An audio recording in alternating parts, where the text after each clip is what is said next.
अस्सलाम वालेकुम बच्चों।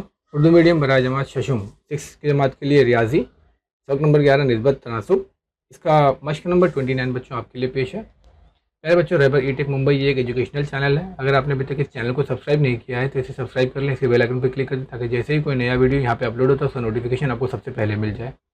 अगर आपको ये वीडियोस अच्छे लग रहे हैं तो आप इसे लाइक करें, अपने तमाम दोस्तों में इसे शेयर ज़रूर करें। बच्चों चलिए हम शुरू करते हैं मश्क नंबर 29 का पहला सवाल, जो यहाँ पे इबारती सवाल है, जिसे हल करिए। पहला सवाल है, 20 मीटर कपड़े की कीमत 3600 रुपये हो तो 16 मीटर कपड़े की कीमत मालूम कीजिए। अब जब भी आपको बच्चों ऐसा सवाल दिया जाए कि एक मजमूई चीज़ की कीमत दी गई हो, तो आप पहले क्या मालूम करें कि उसमें से एक हिस्से की कीमत क्या होगी। जैसे कि पहला सवाल है 20 मीटर कपड़ा, अब यहाँ पे आपको एक साथ 20 मीटर कपड़े की कीमत दे दी गई है 3600 रुपये। तो आपका पहला सवाल बनता है कि आप इसमें मालूम करें कि 1 मीटर कपड़ा कितने का आया है। तो पहले हम देखेंगे कि 20 मीटर कपड़े की कीमत कितनी हो गई, 3600 रुपये, और हमने कीमत कितनी अदा की, 3600 रुपये। तो हम पहले मालूम करेंगे 1 मीटर कपड़े की कीमत क्या है। तो इसका ज़ाब्ता है कि कुल कीमत बटे कुल मकदार। तो आपने कुल कीमत अदा की है 3600 रुपये और कुल आपको कपड़ा मिला है 20। तो आप इसको तकसीम कर दीजिए, पहले 0 से 0 को काट दीजिए और फिर आपके पास बचेगा 360 बटे 2। अब इसको काट दीजिए, 2 1 2, 2 8 16 और बचा सिफर, यानी कि 1 मीटर कपड़े की कीमत हो गई 180 रुपये। अब आपके लिए सवाल आसान हो गया कि अगर 1 मीटर कपड़ा 180 रुपये का है तो 16 मीटर कितने का होगा। तो हम लिखेंगे 16 मीटर कपड़े की कीमत 16 ज़रब 180, क्योंकि 16 मीटर लेना है और 1 मीटर का 180 के हिसाब से देना है तो आपको ज़रब कर देना है। तो 16 इंटू 180 आपको मिल जाएगा 2880, यानी कि आपको 16 मीटर कपड़े की जो कीमत अदा करनी है वो 2880 रुपये है।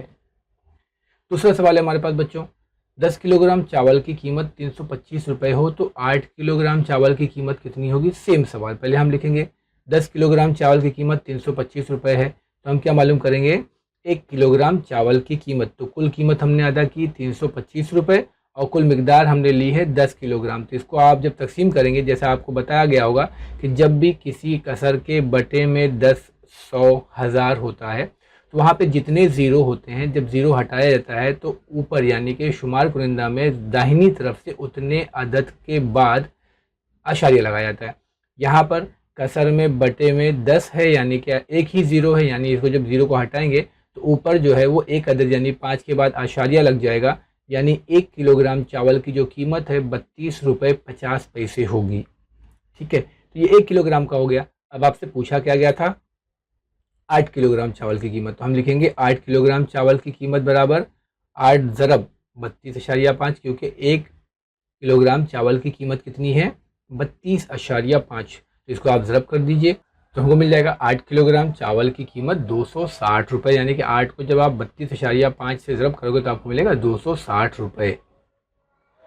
थर्ड क्वेश्चन हमारे पास है, 14 कुर्सियों की कीमत 5992 रुपये हो। कितनी कुर्सियाँ हमने खरीदी हैं 14 कुर्सियाँ। 14 कुर्सियों की कितनी कीमत हम अदा कर रहे हैं 5992 रुपये। तो 12 कुर्सियों के लिए कितने रुपए देने होंगे। तो हम क्या मालूम करेंगे एक कुर्सी की कीमत। एक कुर्सी की कीमत मालूम करने के लिए हमने कितनी कुर्सी कितने पैसे अदा किए हैं 5992। कितनी कुर्सियाँ ली हैं 14, तो इसको आप तकसीम कर दीजिए। जब आप इसको तकसीम करेंगे 14 के पहाड़े से तो आपको मिलेगा 428 रुपये, यानी एक कुर्सी की जो कीमत है वो है 428 रुपये। अब हम लिखेंगे 12 कुर्सियों की कीमत, यानी 12 ज़रब 428। अब जब 12 को 428 से आप ज़रब करेंगे तो आपको मिलेगा 5136 रुपये, यानी 12 कुर्सियों की कीमत 5136 रुपये होगी। अगला सवाल है हमारे पास, 30 डब्बों का वज़न 6 किलोग्राम है। कितने डब्बे हैं 30 डब्बे हैं। टोटल वज़न कितना है 6 किलोग्राम। 1 किलोग्राम में कितना ग्राम होता है 1000, तो कितना हो गया 6000 किलोग्राम, यानी 30 डब्बे हैं, 30 डब्बों का टोटल वज़न है 6000 ग्राम या 6 किलोग्राम। अब हमसे पूछा क्या गया है 1080 ग्राम डब्बों का वज़न कितना किलोग्राम होगा। अभी हमने कितने डब्बे लिए हैं 30 डब्बे, हमको कितने डब्बे लेना है 1080। तो हम क्या मालूम करेंगे एक डिब्बे का वज़न। एक डिब्बे का वज़न कितना है, हमने कितना लिया है 6 किलोग्राम, बटे में कितना है 30 डब्बे। तो हम इसको क्या करेंगे 1/5, 6/30 मतलब 6 का 6, 6 पंजे 30, यानी एक डिब्बे का वज़न हो गया 1/5 किलोग्राम। अब हमको मालूम कितना करना है, 1080 डब्बों का वज़न। तो अब 1080, एक डिब्बे का वज़न कितना है, 1/5 किलोग्राम।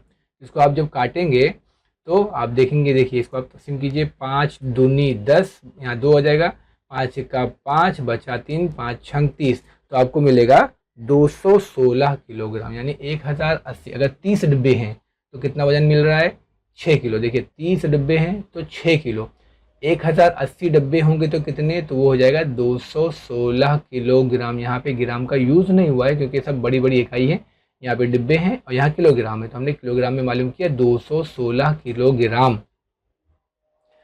अगला सवाल है हमारे पास, यकसा रफ्तार से एक कार 165 किलोमीटर का फासला 3 घंटे में तय करती है। उसी रफ्तार से अब एक गाड़ी है, वो 165 किलोमीटर का फासला 3 घंटे में तय करती है। कितने घंटे में, 3 घंटे में। 3 घंटा वो गाड़ी एक अक्सर रफ्तार से चल रही है और 165 किलोमीटर का फासला तय करती है। अगर उसी रफ्तार से वो और चलती रही तो 330 किलोमीटर का फासला तय करने के लिए उसको कितना घंटा लगेगा। अब जैसे कि 165 के लिए कितना घंटा लगा, 3 घंटा, तो 330 के लिए कितना घंटा लगेगा। तो सबसे पहले हम लिखेंगे कि 165 किलोमीटर फासला तय करने के लिए दरकार वक्त उसको कितना लगा, 3 घंटा। अब 3 घंटे को हम क्या करते हैं, पहले मिनट में कन्वर्ट कर देते हैं। तो हम 1 घंटे के अंदर 60 मिनट होता है, यानी 3 इंटू 60 यानी 180 मिनट लग गया। अब हम मालूम करेंगे 1 किलोमीटर फासला तय करने के लिए कितना वक्त लगा। 165 किलोमीटर के लिए 3 घंटा, तो 1 घंटे में कितना गई वो, तो 180/165, तो हमको मालूम पड़ेगा 1.09 मीटर मिनट, यानी कि 3 घंटे में वो 165 किलोमीटर गई है। तो 1 किलोमीटर कितनी देर में जाती है, तो 1 मिनट 0.9 मिनट में, यानी कि सेकंड में। 1 मिनट 0.9 सेकंड, यानी 1 किलोमीटर गाड़ी चल रही है 1 मिनट में। तो 165 किलोमीटर कितने मिनट में चल रही है, 180 मिनट में। ध्यान दें यहाँ पर, ये 165 किलोमीटर है और ये 180 जो 3 घंटा है इसको हमने मिनट में कन्वर्ट कर दिया। तो 165 किलोमीटर जाने के लिए 180 मिनट लग रहा है, यानी 1 किलोमीटर जाने के लिए उसको 1.09 यानी कि 1 मिनट 09 सेकेंड लग रहा है। ये हो गया 1 मिनट 1 किलोमीटर के लिए। अब उसको कितना चलना है, 330 किलोमीटर जाना है। तो ये हमको मिल गया 1 किलोमीटर के लिए इतना वक्त, तो इसी को हम 330 से ज़रब कर देते हैं। तो हम लिखेंगे 330 किलोमीटर फासला तय करने के लिए दरकार वक्त।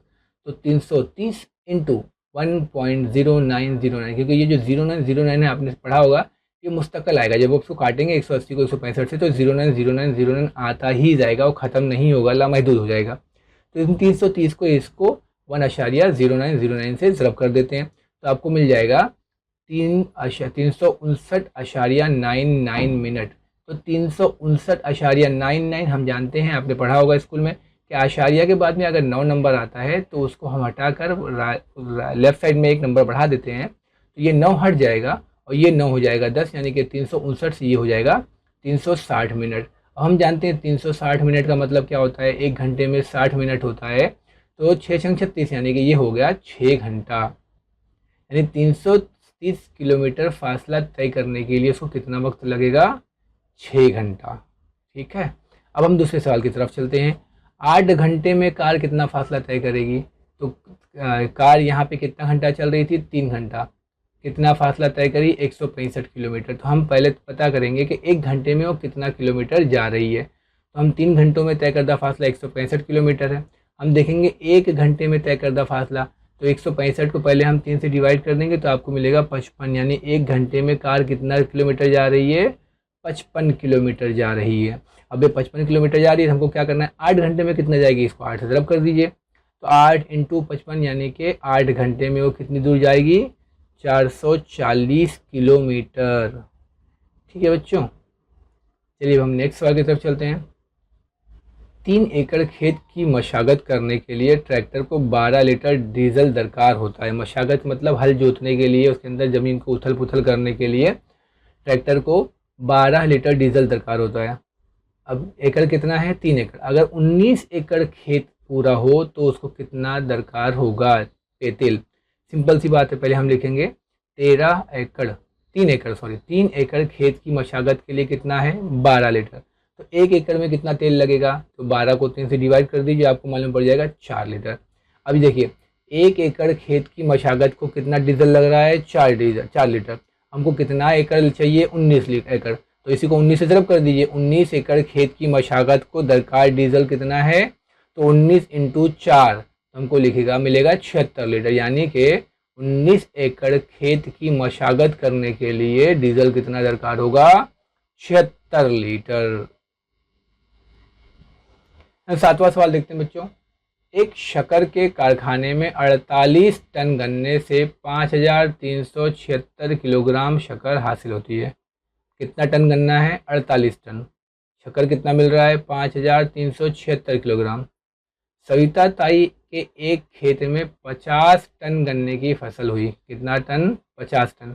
तो इस गन्ने से कितनी शक्कर हासिल हुई। अब देखिए 48 टन से 5376 है, सिर्फ 2 टन बढ़ रहा है।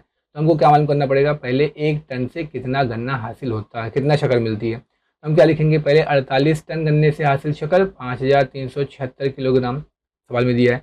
हम लिखेंगे 1 टन गन्ने से हासिल शक्कर, तो ये 5376 ये कुल शक्कर है, और कितने टन गन्ना लग रहा है 48 टन। इसको आप काट दीजिए तो आपको जवाब मिलेगा 112 किलोग्राम। यानी 1 टन गन्ने से जो शक्कर हासिल हो रही है वो आपको मिलेगी 112 किलोग्राम। अब आपको चाहिए कितना 50 टन, इसी को 50 से ज़रब कर दीजिए। 50 टन गन्ने से हासिल शक्कर 50 इंटू 112, इसको आप ज़रब करेंगे तो आपको मिलेगा 5600 किलोग्राम। यानी 50 टन गन्ने से जो शक्कर मिलेगी वो 5600 किलोग्राम होगी। 8वां सवाल हमारे पास है। आम के एक बाग में 8 कतारों में 128 दरख्त हैं। आम का एक बाग है, इसमें 8 कतार हैं, इसमें 128 दरख्त हैं। हर कतार में दरख्तों की तादाद मसावी हो, हर कतार में दरख्त की तादाद मसावी हो, तो ऐसे 13 कतारों में कितने दरख्त होंगे। तो सबसे पहले हम लिखेंगे कि 8 कतारों में दरख्तों की तादाद जैसा सवाल में दिया गया है 128 है। तो हम मालूम करेंगे कि हर कतार में कितनी तादाद है। तो हर कतार में आपके पास कितनी है, यानी एक कतार में दरख्तों की तादाद कितनी है, तो टोटल 128 है, और कतार कितनी है 8 है, तो इसको तकसीम कर दीजिए, आपको मिल जाएगा हर कतार में कितने दरख्त हैं 16 हैं। हर कतार में 16 दरख्त हैं। अपने को कितनी कतारें लगानी हैं 13 कतारें, तो 13 कतारों को इसे ज़रब कर दो, तो 13 कतारों में दरख्तों की तादाद कितनी होगी, तो 13 इंटू 16। अब 13 इंटू 16 कर दीजिए, आपको मिल जाएगा 208। यानी कि 13 कतारों में कुल दरख्तों की तादाद कितनी होगी 208 दरख्त होंगे। चलिए हम इस मश्क का आखिरी सवाल देखते हैं बच्चों। एक खेत के तालाब में 1,20,000 लीटर पानी का ज़ख़ीरा होता है। खेत है, खेत के तालाब के अंदर बीच में तालाब है, वहाँ पे 1,20,000 लीटर पानी जमा होता है। इस खेत के तालाब को बनाने के लिए 18,000 रुपये खर्च होता है। कितना खर्च होता है 18,000 रुपये। तो फिर 4,80,000 लीटर पानी का ज़ख़ीरा करने के लिए ऐसे कितने खेत के तालाब बनेंगे और इनके लिए कितना खर्च होगा। सिंपल से सवाल है, हम देखें पहले लिखेंगे 1,20,000 लीटर पानी के तालाब का खर्च कितना है 18,000 रुपये। तो 4,80,000 लीटर पानी का ज़ख़ीरा करने के लिए तालाबों की तादाद, एक तालाब में कितना है 1,20,000, आपको कितना चाहिए 4,80,000। तो तालाब की तादाद कितनी हो जाएगी, तो 4,80,000 को 1,20,000 से डिवाइड कर दीजिए, क्योंकि 1,20,000 लीटर पानी कितने तालाब में जमा हो रहा है एक तालाब में, और आपको पानी कितना चाहिए 4,80,000। तो इसमें कितने तालाब लगेंगे, तो यहाँ से आप एक तालाब से 4 तालाब को तकसीम कर दीजिए, ये 4,80,000 को, तो आपको जवाब मिलेगा। देखिए ऊपर 4 जीरो नीचे 4 जीरो कट गया, तो आपको मिलेगा 48/12, 12 तिया 36, 12 चौक 48 आप काटेंगे, तो यानी 4,80,000 लीटर पानी का ज़ख़ीरा करने के लिए जो तालाबों की तादाद होगी वो कितनी होगी 4 होगी। अब खर्च मालूम करना है आपको, तो हम लिखेंगे 4 तालाब बनाने का खर्च। अब एक तालाब बनाने का खर्च कितना था 18,000 रुपये, तो इसको 4 से ज़रब कर दीजिए, तो आपको मिलेगा 72,000 रुपये। ऐसे 4 तालाब बनाने का कुल खर्च मिलेगा आपको 72,000 रुपये। ठीक है बच्चों, उम्मीद करता हूँ आपके समझ में आया होगा। अपने तमाम दोस्तों तक इसे समझा पहुँचाएँ और मुकम्मल वीडियोस देखें और इससे मुस्तफ़ीद हों, फ़ायदा उठाएँ। जज़ाकल्लाहु खैर, बहुत शुक्रिया।